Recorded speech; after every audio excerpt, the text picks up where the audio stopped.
In the annals of history, where tales of valor and conflict intertwine, we find the tale of Hammal Jiand, a warrior hailing from the Hoth tribe. During the Portuguese onslaught on Makran in the 16th century, Commander-in-Chief Luis de Almeida.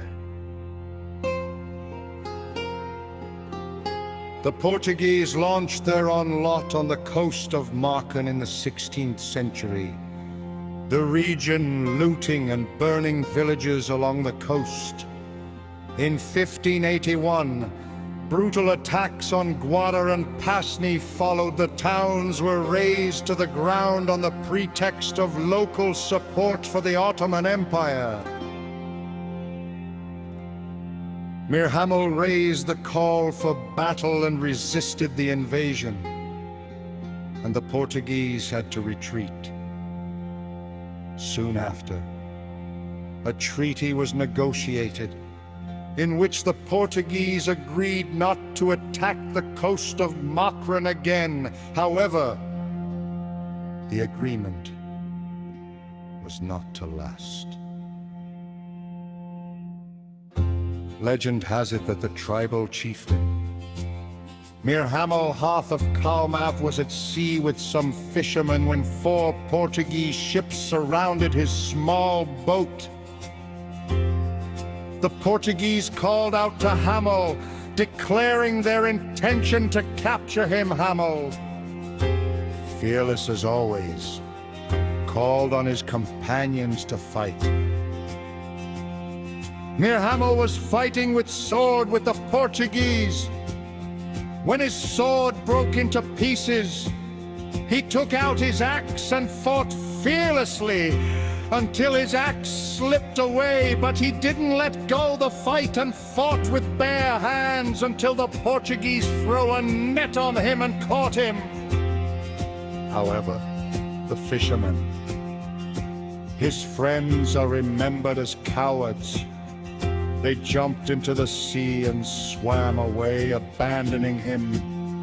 Only his friend Mir Sorab stood with him until he was killed by the Portuguese. Hammal stood his ground for as long as he could, but was eventually overpowered and captured by the Portuguese, who bound him with strong ropes. The Portuguese admired Hammal's bravery and brought him to their land, hoping to keep him alive. It is said that many European women wanted to marry Hammal because of his reputation for courage.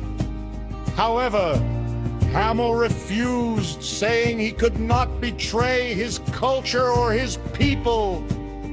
He criticized the Europeans for their ways, noting that they did not wash their faces or pray to God. He longed for the modesty and grace of the women from his homeland, who wore long tunics and shawls. Back in Makran, Hammal's capture was deeply mourned. His family grieved, and his people felt the loss of their protector. Meanwhile, in the mountains, wild animals like deer, goats, and markhors celebrated, knowing that the great hunter who had once kept them in fear was gone. Some believed Hammal's fate was sealed by bad omens.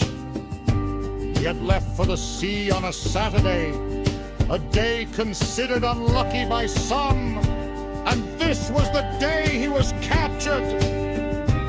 Till now, on Balochistan's southern coast, folklore cautions women from washing their hair on the 16th of every month, lest it bring bad luck to their fathers and their brothers.